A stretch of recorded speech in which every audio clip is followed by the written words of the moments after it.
that, Ricky. Come on, you got to be impressed. I'm impressed. Not only did they use it, they used the wrong tape. Oh, It's him, right? he looked like a professor.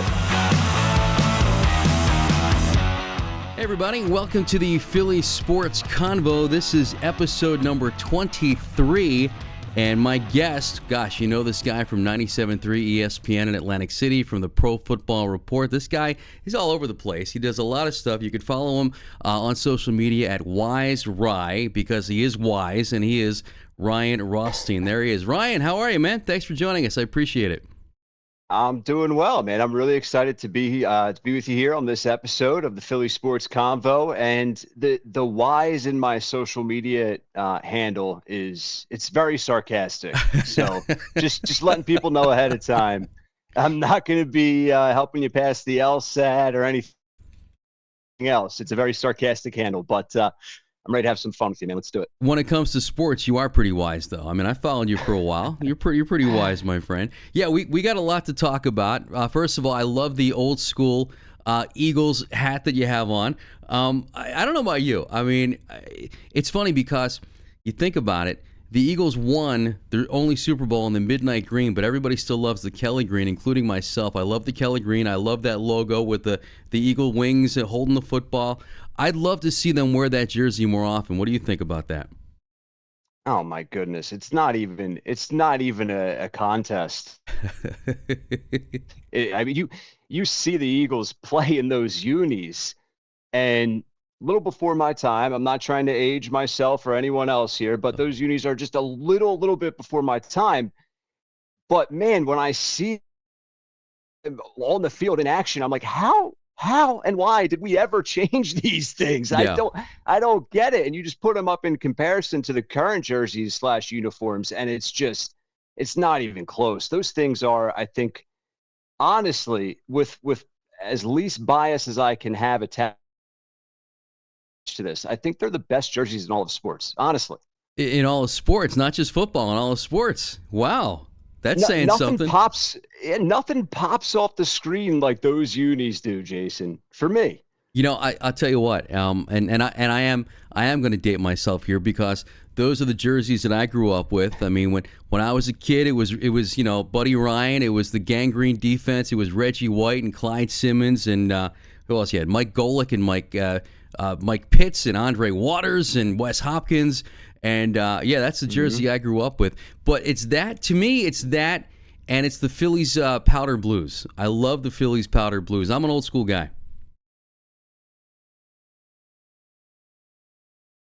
Yeah, listen, the powder blues, you can never go wrong with the powder blues. That's a fair jersey that you can put up against any, and I'm not going to have any argument against the powder blues. I would say they're 1B or number 2 in Philly, at least for me.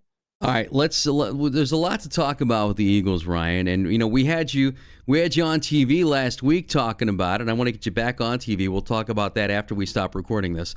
But we talked Eagles. You joined us on PHL 17. Your thoughts on them sitting Saquon Barkley? I mean, and I went back and forth on this, because I would have loved to have seen him try to get the record. But then again, if he does, God forbid, get hurt in a meaningless game, what was the point? Where did you stand on all that? What was your take watching him on the bench on Sunday? It was tough. It was tough watching him not play. For so many reasons. And you said you were back and forth, Jason. I was also back and forth. I think any and everybody who's a fan of this Eagles team, covers this Eagles team, right? Whatever capacity that you're following this team this year, was all on this decision, right? To play or not to play Saquon. And, I still don't know. I'm not going to sit here and say, I want to rant and say it's unacceptable, but I get it, right? Like I get it. I understand the decision. This is a very unique opportunity where you had the Lions and the Vikings in a heavyweight battle for the 1 seed. And you as a 2 seed, if you're Philly, you have a unique opportunity to essentially get a bye as the number 2 seed, right? So you're going to have multiple home playoff games. Fingers crossed that you win against the Packers this upcoming weekend. And I know we're going to get to that that matchup here in just a little bit. But you have multiple home playoff games, and heck, if something happens with Detroit, which is very likely in a competitive NFC this year in the postseason, then you end up getting the bye week anyway, and you have home field throughout. So I think that's all still on the table. So I can't argue it, but I'll play the other side for a second. You look at the monumental opportunity that Saquon Barkley, and not just Saquon, that this Eagles franchise and his teammates and the coaching staff and the owner and the front office had in front of them, right? Like, he sort of just becomes another dude on a list right now. That's how I phrase it. You just end up becoming another dude. And I say that meaning 15, 20, 30 years from now, you're just a dude that's eighth on a list, right? But if you were able to overtake that number one spot, Jason, that's special and that's remembered for forever. Oh, no doubt about it. No doubt about it. That's and I totally agree with everything you just said, and that's why I was going back and forth on it. But you mentioned Green Bay. I'm curious, did you prefer Green Bay or Washington? What team did you prefer to see? It's a great question. The division's always tricky, right? Like, listen, Washington's very dangerous for obvious reasons. Jaden Daniels scares me. Green Bay's dangerous because Jordan Love scares me. Sure. And Green Bay has been, I feel like, a little bit overhyped even since prior to week one. They were 20-1 in the betting world to win the Super Bowl. The Eagles at that time were also 20-1. So you fast forward now, and the Eagles have a home playoff game at the Link, going head to head against them. It's sort of interesting, but I'm gonna go with I probably would have rather faced Washington because of the inexperience with Jaden Daniels and just my belief with the revenge factor, right? Yep, I'm with you on that. Yep, totally agree. Yeah. Green Bay actually scares me, and they scare me more than Washington does. Why do they scare you? Any particular reason, or just it's Jordan Love? I think I think he's got more experience. You mentioned it's the inexperience of Jaden Daniels, and I think the Eagles could have played on that. And when it comes to a rookie, you never know how they're going to react when the spotlight gets brighter. But I think how Jordan Love's going to react under the bright lights. So I prefer Washington. But now that being said, I think the Eagles can beat Green Bay. I'm curious. Sure. Do you have a? Can I get an official Ryan Rothstein prediction? Oh, man. Or is it too soon for that? No, it's never too soon. I have no idea how this game is going to go. Right? I mean, heck, let's start at quarterback. Right? We're talking about the other quarterback. I have no idea what our quarterback. You know what? That's a great point. Yeah. What shape is he in, Jason? Yeah. Did I miss a report? I mean, where is he at in the concussion pro? Well, Sirianni's not saying much. I'll assume he's going to play. I'm not necessarily. No. Do you blame him? Well, no. I mean, but it's the same thing. He's going through the protocol, and that's all he's going to say. But you're right. What else is he going to say? But yeah, both quarterbacks are going to play. I mean, Jordan Love's banged up too, but they're both going to play. Yeah. Listen, everybody's banged up, but obviously, when you're talking about a concussion sustained not too long ago, and he hasn't even been officially cleared, you start to get a little nervous. But listen, as long as he clears that protocol, I'm expecting a relatively close to the version of Jalen that we know and love, right? And at the end of the day, the Eagles do have Saquon in their backfield. They do have a top 3 offensive line on the planet. And I trust that. And I trust their defense despite their youth. I trust their defense. I think the proof is in the pudding there. So I expect a lower scoring game. I expect like a 20-17, 21-20 type of a nail biter game. I think the Eagles win. I don't think they cover. So a close game. Yeah. Do you worry because by the time next Sunday comes around, it'll be what? Maybe, I guess, a month since Hurts has played? And he doesn't do well when he's rusty. Does that worry you at all? Sure. Yeah. Yes. Big time. Right. But once again, I'll go back to Saquon. Right. Like, let's just hope. I have been overly critical of Nick Sirianni throughout his tenure, even throughout this season, which many people say I'm crazy, and I necessarily won't dispute that. But my only fear is the coaches get a little bit, they try to coach, and that does happen in the NFL, right? Like, just don't overthink this. You have a quarterback that may be rusty, that may be certainly not 100%, and you have Saquon Barkley. So let's feed the beast in Saquon. If they do that, they get a win. Yeah, no, I agree with you on that. You talked about ripping Sirianni even this season, and I think we've all been guilty of that. I can remember vividly you and I on television on my old TV show. Right after Sirianni made that line about watering the plants or whatever, watering the flowers and fertilizing, and we were making fun of the guy. But I mean, you look, what is he, 47-20, something like that. They matched the all-time record for wins in a season, 14 wins, which was set a couple years ago under Nick Sirianni.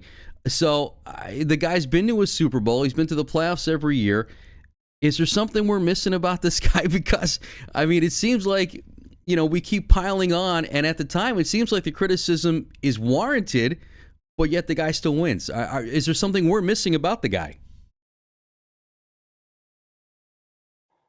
There has to be something, right? There has to be something because, listen, at the end of the day, you and I and, listeners out there, we're not in that locker room. We're not players as much as we want to be for the Philadelphia Eagles. So we only get, 10% of that man and what he really is about as the head coach for the Philadelphia Eagles. And that's how it should be. But I think the problem is we get more than 10% a little bit too often. And he wears his emotions on his sleeves. And he's I feel like I need to be his dad, right? Like I'm his dad at a middle school game. And I'm like, son, you scored 20 points, but you can't yell at the refs. You can't yell at the opponent, right? It's like, you're the head coach of the Philadelphia Eagles, my man. You need to be following Jalen Hurts and how he leads by example and always takes the mature route, right? Like, so those things I think, Jason, are an issue. But at the end of the day, all the records and everything that he's done up to this point,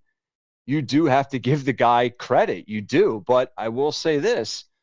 He has an unbelievable owner behind him. He has an unbelievable front office behind him, and he has an unbelievable roster talent-wise in front of him. Yeah. So, if he doesn't get it done, then, we have another conversation on our hands, right? Like he needs to win multiple playoff games this year, and they need to get a Super Bowl sooner than later.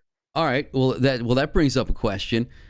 What if Green Bay pulls off the upset on Sunday and the Eagles go out in the first round?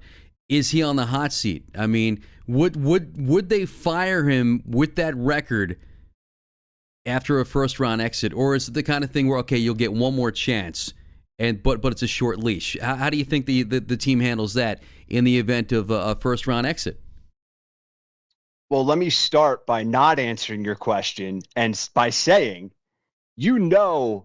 how the Delaware Valley and Philly Sports Talk Radio would handle that. Of course, right? But how would the team react to it?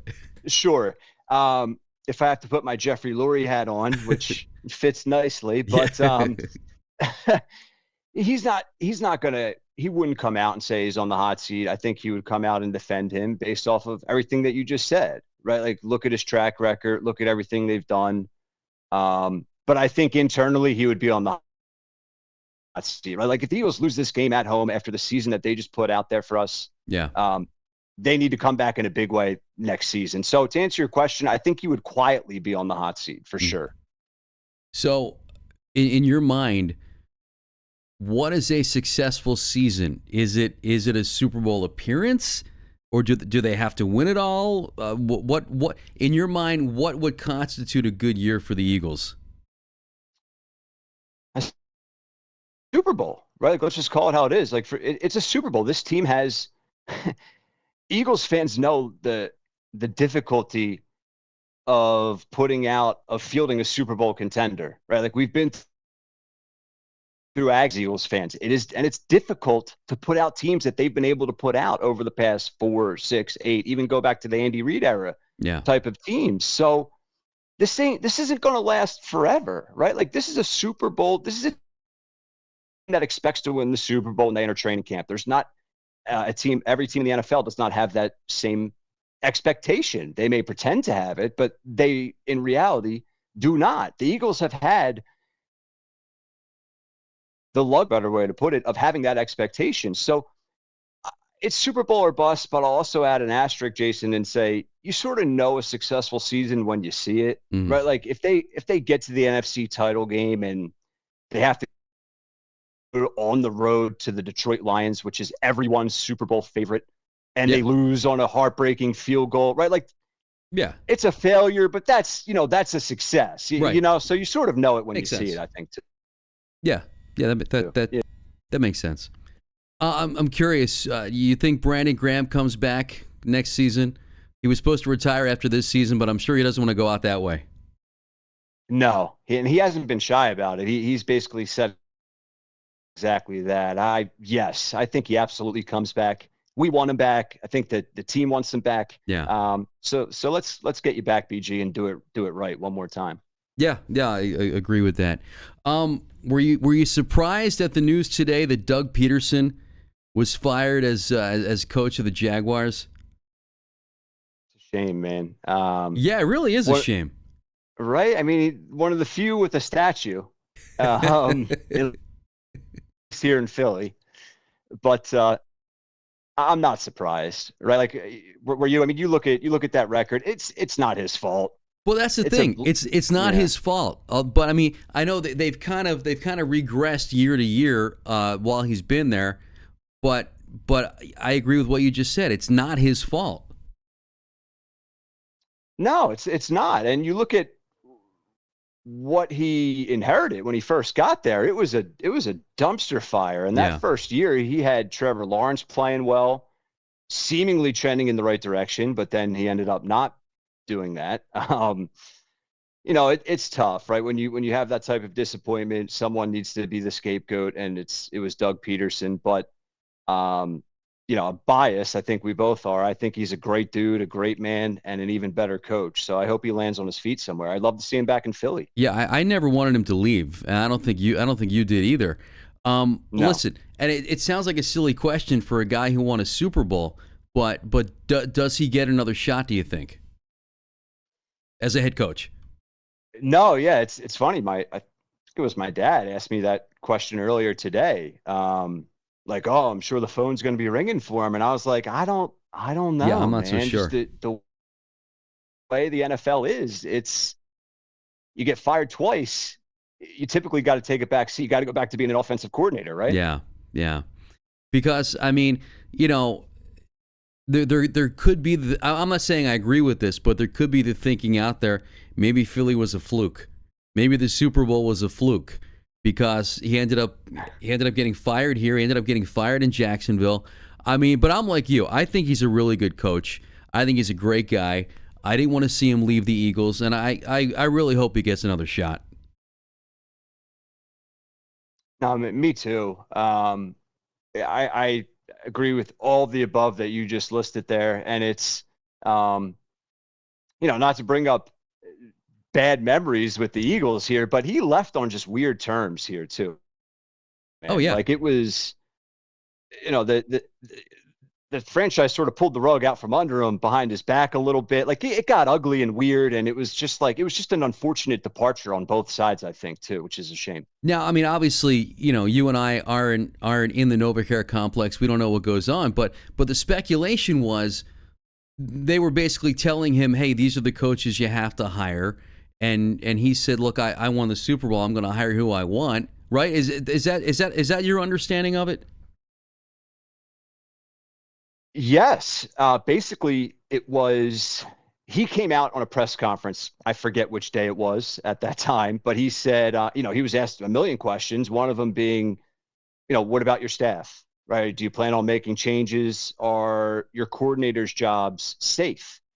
And he vouched for him. He said, yes, absolutely. They're my guys. I'm confident in them. I'm confident in their abilities. We're going to come back. We're going to fix this thing. And then I guess he gets off the podium and someone, probably Jeffrey Lurie, says, no, man, you got to fire some people here. So they end up letting go, I think, both the OC and the DC. Maybe it was Frank Reich. My memory's slipping a little bit.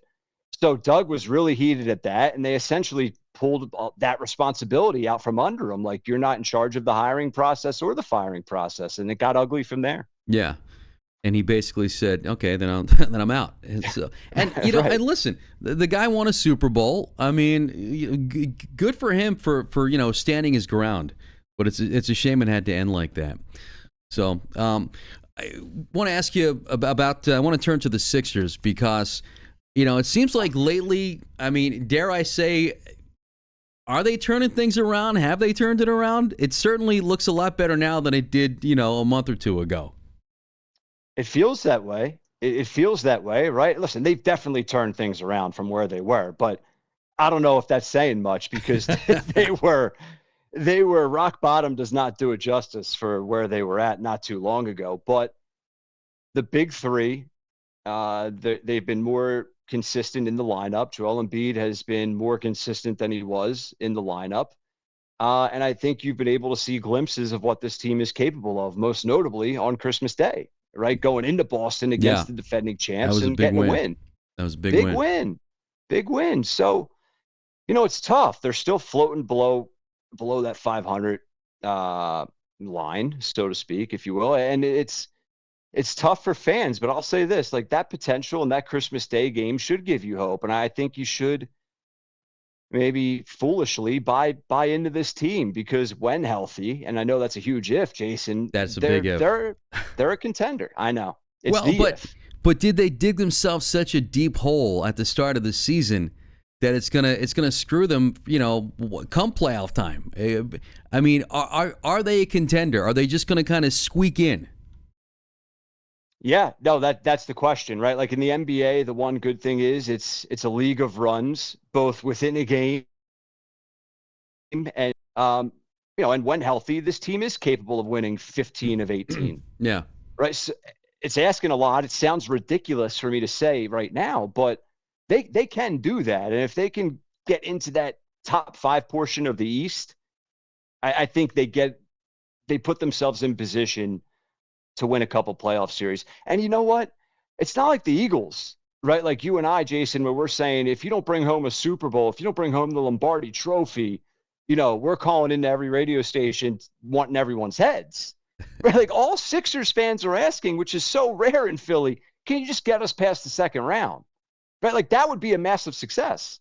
It would, but having said that, I mean, aren't you as a Sixers fan impatient at this point? I mean, we went through the process. What was it? 4 years of just direct basketball. There was 1 year where they won 10 games. I think it was. They were 10-72. At what point do you lose your patience? I mean, because you just said the second round. The Sixers still haven't gotten past the second round, which is as far as they got before the process started. So, at what point does your patience run out? It's run out for many, right? It's run out for many, but there's so many levels of frustration to this franchise, particularly in the Joel Embiid era, Jason. But one of them is, it's like, well, they just brought in Paul George, right? So like, I want to say my patience level is up and it's expired, right? Because that's really the reality. But then I sit there and say, man, you have a young, you bring in Paul George. So you sort of convince yourself that, they can do it. And that is true though, right? Like, I know I sound crazy, but that is also true, right? Like, because they did bring in Paul George and they do have an MVP in Embiid and they do have a great bench and rotation when healthy. And they do have a top 5 head coach in Nick Nurse, right? Like, Agreed. All of these things are true. So patience is running thin. For the past 3 years, it's been running thin, but they find a way to keep that window of hope open for you just enough. Well, and that's right. It's like, you want to give up, but it's like they keep what's that? What movie's that? Is it The Godfather? Just when I think I'm out, they pull me back in, and that's what the Sixers do. Yeah. That's what they do. It is. Your thoughts on but the whole Embiid, and not playing back-to-back games. I just as a fan, and not even as a fan, as someone who goes to work every single day, and you do the same, man. It's like, we work hard. We don't take any days off. Why should he? Yeah. Your thoughts on the whole not playing back to back, just that whole mindset. I hate it. Yeah. I hate it. It drives me insane. And not only do I hate it, we have the poster child for it in the city of Philadelphia, which drives me up a wall. Jason, it drives me up a wall. I don't understand it, right? And I don't understand the thinking of not playing so you can be playing at an elite level, right? Like I was a below average athlete at my peak, but I know Me too. I had to play. We had to play, Jason, to have a chance to be feeling good about ourselves, right? Like what's the logic of, let's bring it to what you and I do, right? Like what's the logic of me saying, you know what, I'm afraid I may lose my voice, so I'm not going to host any shows for 5 years, but then I want to be on, national ESPN and the morning drive show. Like, right. Like it doesn't add up. You got to play. You have to play. You need the reps. Well, and not only that, just team chemistry. I mean, you have to play, but your team has to play with you too, right? Right, exactly. And what did I just say a couple minutes ago? I said, well, they just brought in another new player. They've been doing that every year. Yeah. So every year there's all this roster turnover, and they're not building any chemistry with each other, and it's by their own hand. So I guess the big question is then, okay, they went through the process. They're no closer to a title than they were before the process. Was the process a failure, or was the way they went about doing the process a failure? I mean, with all the bad draft picks, the Markelle Fultzes, the Ben Simmons. So maybe the process itself didn't fail, but just how the Sixers maneuvered the process failed. What are your thoughts on that? Yeah, see, it's interesting. I could talk about the process for days. Well, it's a podcast, man. We got time. All right, let's do it. Careful what you wish for, man. No, listen, I'll say this. It got cut short. Right, it was Sam Hinkie's process, and the league ran Sam Hinkie out of town. So that's the biggest thing, and that makes it really difficult to judge fairly, at least how I assess it. That's sort of part one. Part two, the whole purpose of the process was to make this team relevant and to make this a successful business again. I know fans don't want to hear that. Right, you make a successful business in pro sports by winning, of course, but you also need stars. You need to sell merch. You need to sell tickets, and they've been doing all of that, and they have an MVP in Joel Embiid. So, and they didn't have that for a while since Iverson, right? So, they're relevant. We're talking about them, whether they drive us nuts with frustration or not. So I think it's yet to be determined. Right. If Joel Embiid figures out a way to get a championship, we're going to sit here and say the process was a success. But I sort of think it's like a book that never had the opportunity to get the final chapter written, if that makes sense. No, that's a great analogy. And you just said it. One championship. It's like that's all we want. All right. I don't know about you, but I've always said that I want one title from each team that I could look back on and say, I remember everything about that season. All right? The Phillies gave it to us in 2008. The Eagles gave it to us in 2017, / early 18, if you want to, the Super Bowl was in early 18. Mm-hmm. I'm dating myself here.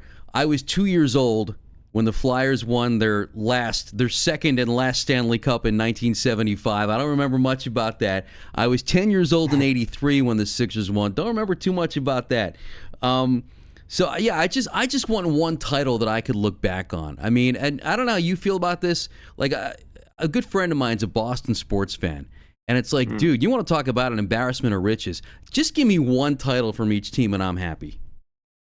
Right. Amen. My goodness. But it's interesting you bring that up because you said, I just want one title. I'm with you.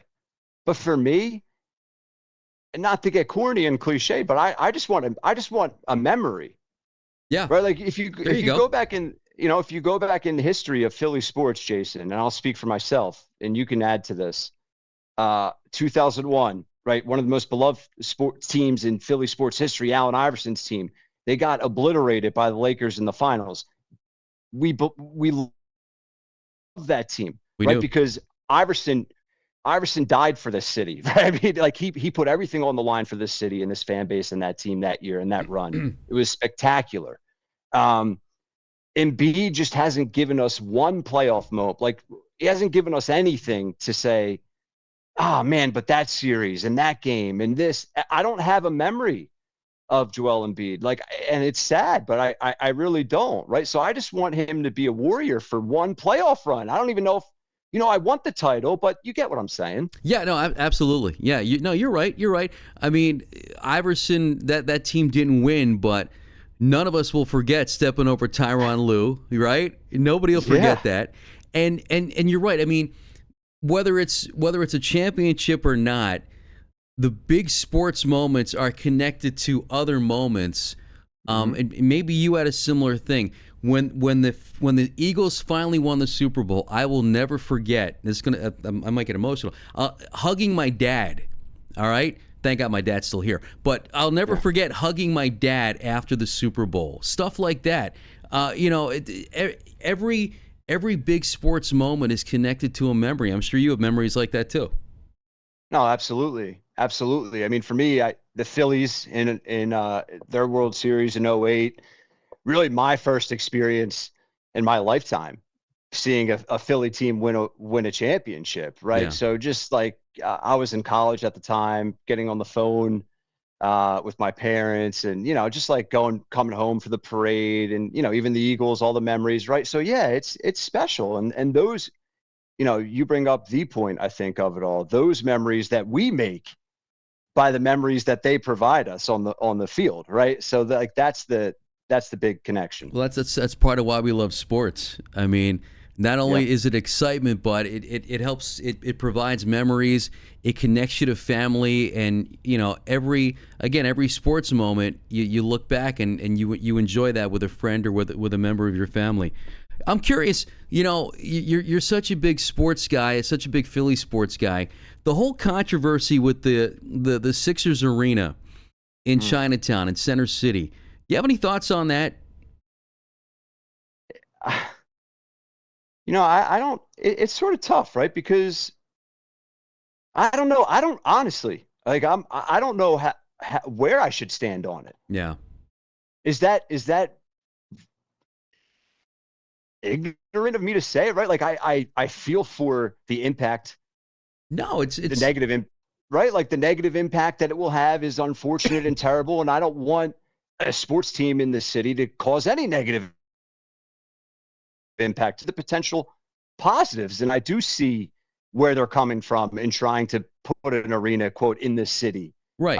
No, it's not ignorant at all. You're seeing both sides of the issue, which right. is totally fine. I mean, me personally, I grew up a Philly sports fan, grew up in this area, never left. I'm very lucky to say never left this area.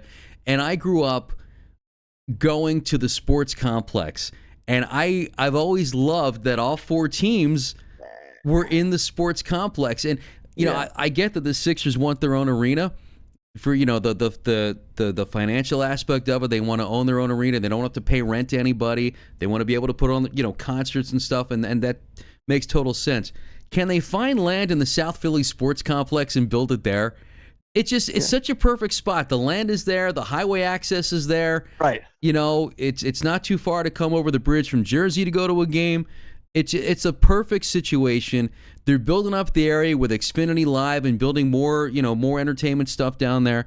I'd love to see the arena stay down there, and I just think it's going to be a traffic nightmare in Center City.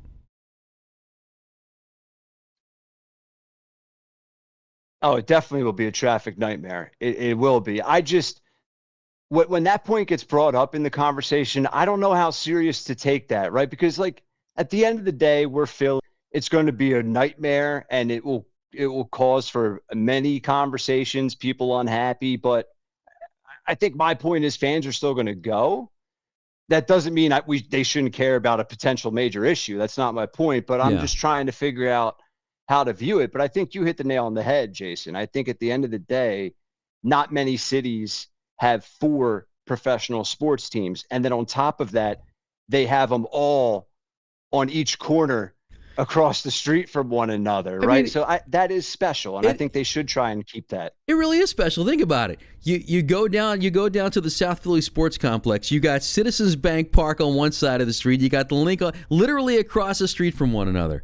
I don't know. I just, and I grew up going to the Vet and going to the Spectrum. I mean, and it was always all right there. And I always thought that was so cool. And I would love to see that continue, but I guess time will tell. I mean, the city approved it, so I guess it's just a matter of time before a shovel hits the ground. But we'll we'll see what happens. Listen, I've kept you long enough. I just want to ask you a couple more things before I let you go, and forgive me because I don't mean to put you on the spot, okay? And I meant to ask you about this before we got on, before we started recording. So never.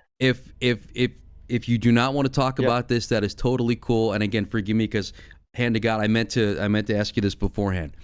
The whole Howard Eskin situation. The more I hear about that, I mean, I don't know what to think. You talk about a fall from grace, and I know you spent some time at WIP. I never worked. I mean, I was an update guy at WIP 20 years ago. Didn't really encounter Howard too much. He was always nice to me, but I worked at 2400 Market Street in one of the other radio stations in the building, and I was there on Saturdays, and if Eskin wasn't at the Borgata, he was, in the studio. He was always nice to me, but I know he wasn't nice to everybody in the business. Did you have any dealings with him, and just what are your thoughts on just the whole, again, you just talk about a fall from grace. Yeah. It's tough. It's tough, right? And anytime you try and speak on something like that from the outside looking in, it's difficult. I'll start with my personal experience. Very slim to none. Just our crossover was minimal, but there was a few weekends where I was either heading out or vice versa, because I was there over the weekends a lot, almost every weekend. And he had his Saturday show at Borgata a lot, but there was one point in the year where it wasn't, right, for whatever reason. Maybe he was doing something else. Regardless, so it was very brief. No bad experience with him at all. Very, very nice, but very casual and formal, I guess you can call it. So yeah, very, very surface level type stuff with my experience with him, and then how I view it all. I don't know. I'm not ready to say it's a fall from grace just yet. I'm not taking anything lightly that has been put out there, obviously. Sure. Right. But I just try and think about, well, what if he's innocent? And this is sad for a legend to go through, right? I'm not discrediting anything. I'm just looking at both sides. You have to, right? You have to, right? Like, if it was me or you and something happened that someone said something that wasn't true, right? Like I want to wait to see what happens. So I think that's all I'm saying, but it is a sticky situation. Obviously it doesn't look great right now. And it's a shame. It's just a shame, right? Like anyone who quote hates Howard Eskin, you didn't hate Howard Eskin. He was doing his job. Like his job was to get you to think and to get you to disagree with him and to get you to hate him and to get you to get you to love to turn on the WIP dial so you can hate him throughout the day and disagree with him, right? Like he built that thing from quite literally the ground up, and he is special, and he does hold, I think, a special place in sports radio history. Side, right? So, and I know that's a big if, but it's just a shame. I think it's a shame, and I'm curious to see what comes of all of this. Yeah, no, I agree with you. I've always respected the guy. I mean, I can't condone anything that he's been accused of doing, but you're right. We don't know what happened. We weren't there. But I've always respected his hard work. I've respected his career, and again, he's always been just the handful of times I encountered the guy, he was always nice and encouraging to me. Personally and with my career. So nothing but good things to say. But I know he wasn't kind to everybody. I have some friends in the business who had some bad experiences with him. But me personally, I didn't have any bad experiences with him. So it is as you said, a sticky situation. I'm curious. You've been doing this for a while now. And I always hate the sports radio cliche, the Mount Rushmore, but I'm going to go there anyway with you. Do you have a Mount Rushmore of Philly sports talk radio? I'll give you mine, but I'm curious yours. Wow. Can I hear yours first as I think about this? Because I sure. want to make sure I give a good one. So to me, I got to put Eskin up there.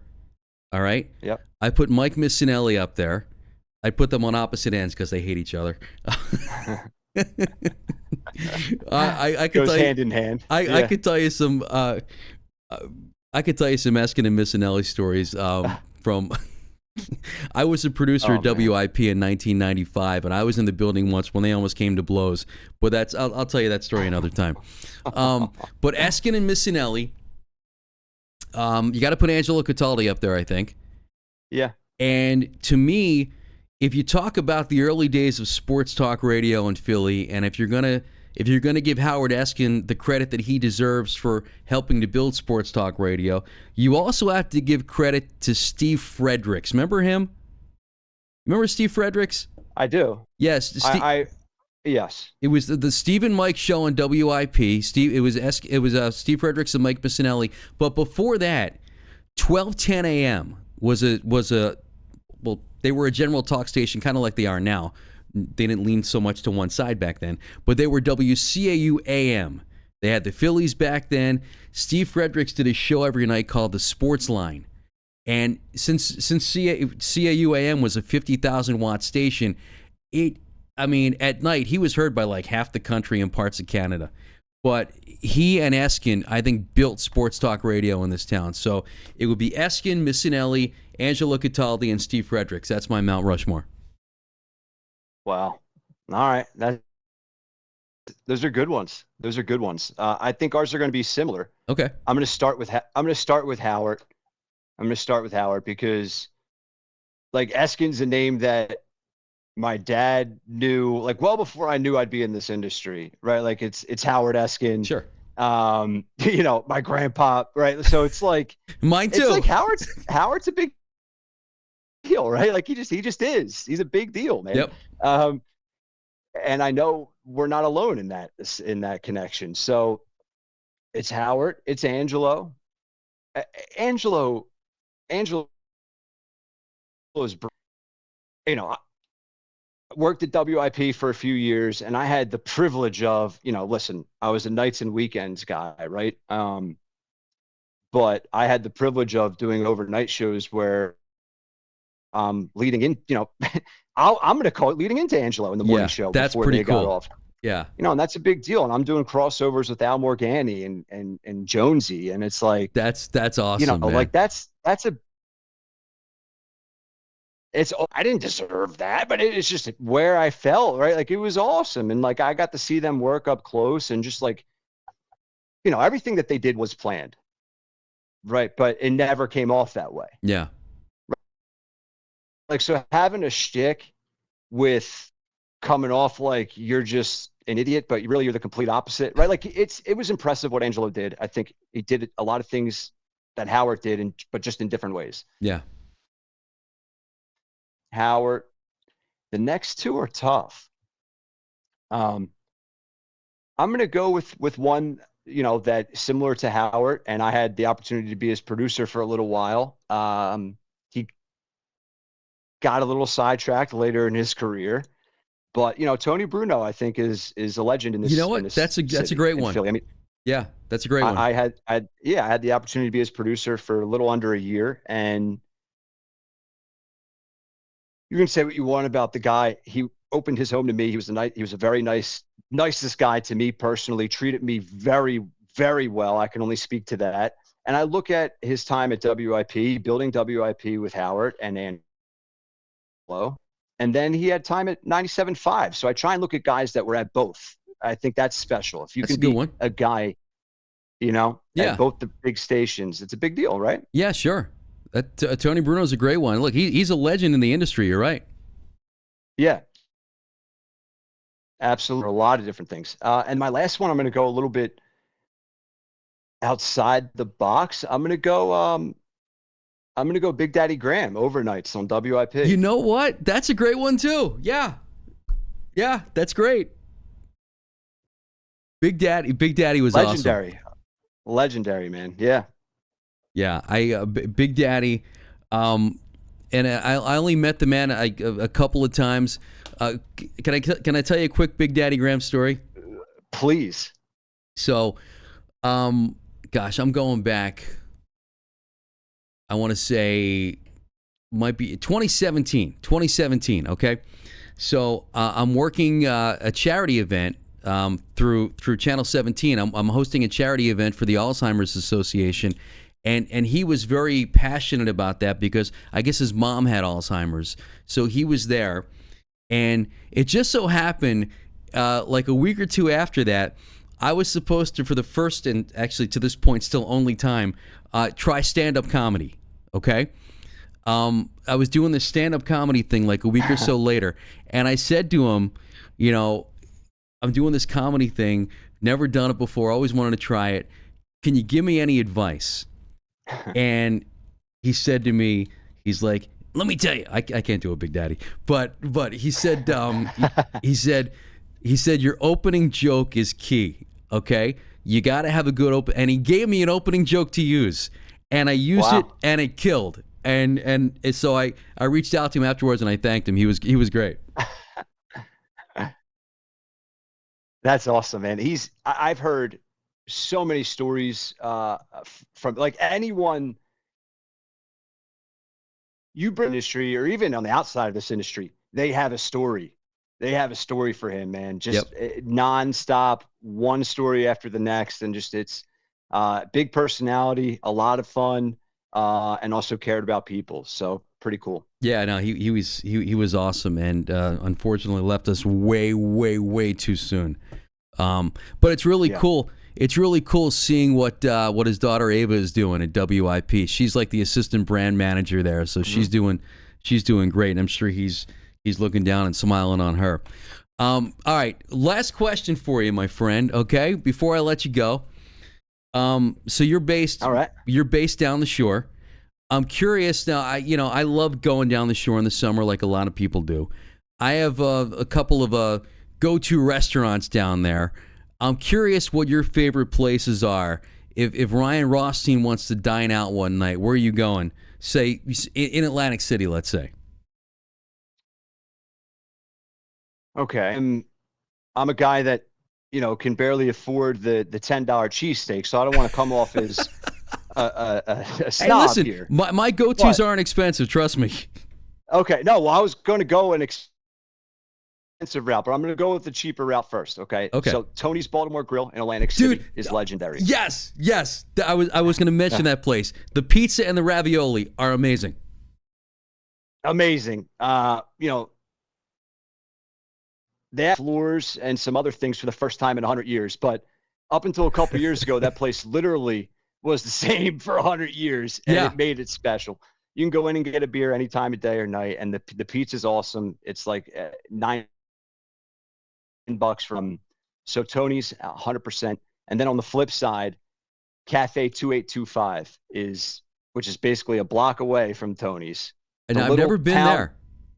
It's 100 years old. It's difficult to get into, but it's doable to get into. The best Italian food that you'll have. So you need a reservation. Do I have to make a reservation?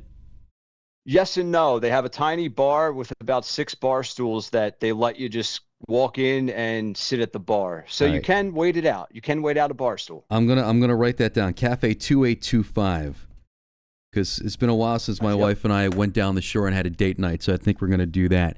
I'm waiting to hear the White House. Oh, the White House, absolutely. No, the White House, absolutely. The cheesesteaks, can't go wrong there. Italian hoagie, cheesesteaks, White House.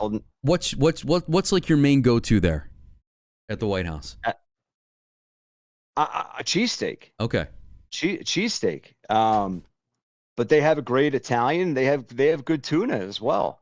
You ever had their meatball sandwich? Mhm. Yeah. The meatball sub is unbelievable. That's like my go-to. But it's funny, and people think it's like sacrilege. But when they say to me, who makes the best Philly cheesesteak? I will mention the White House. I will say the best Philly cheesesteak in some cases isn't even in Philly, because it's corny, but the bread down there, I don't know what it is. They say it's the salt air, but those different. rolls at the White House, their bread's amazing. Formica company, Formica Brothers Bread. But dude, listen, I'm with you. I'm afraid to say it as well, but for a guy that's a South Jersey guy and a Philly guy, I love the South Jersey cheesesteak. Sacco Subs, another great cheesesteak. That's another one. Yep. Sacco Subs. And there's another one. Is it Dino's, right? Dino's in Margate. Yeah, there you go. I grew up on Dino's in Margate as well. So they're different. They're different from the Philly cheesesteak. They are, between the bread and just how they do the cheese with the steak. It is a little bit different, but it's good. It's great. It is really, really good. All right. Well, listen, that's a great note to end on. You do so much, man. If people want to follow you and find out what you're doing, what you're up to, when they can hear you on the radio, when they can read you online, give me all the details. I appreciate it. I'm not going to. There's really not that much details. So I had a lot of fun on this episode. I appreciate you, Jason. I always appreciate looking out for me. So at Wiserye, WISERYE. That's my Twitter /X. It's my Instagram. It's every YouTube, TikTok. So that's where I sort of put out everything I have coming up and ongoing. So I'm hosting some shows on 97.3 ESPN in the coming weeks. So stay tuned for that. Well, what do I always tell you about that, Ryan? You should be hosting more, all right? And, you could tell Mike Gill, all right? He was on my old show. I know Mike. You could tell Mike Gill he better put you on the air if he's smart. He better put you on the air more. You could tell him I said that, okay? I appreciate you. He does. He does as much as he can. It's tough, this industry. No, you know it better than anybody. No, man. it is tough. But you know what? You are a survivor, my friend. And I've always told you, from the first moment I reached out to you about talking to you on the air, man, I like what you do. I believe in your talent. I think you're really good. And listen, man, I just hope bigger and better things and more success comes your way, because you deserve it, buddy. I appreciate you. Thank you so much, man. I really do. This was fun, man. Thanks, Ryan. I appreciate it, and we'll talk soon, hopefully. All right. I had a blast. Yes, I hope so. All right, man. Take care. And thank you for tuning in to episode 23 of the Philly Sports Convo. We'll talk to you next time.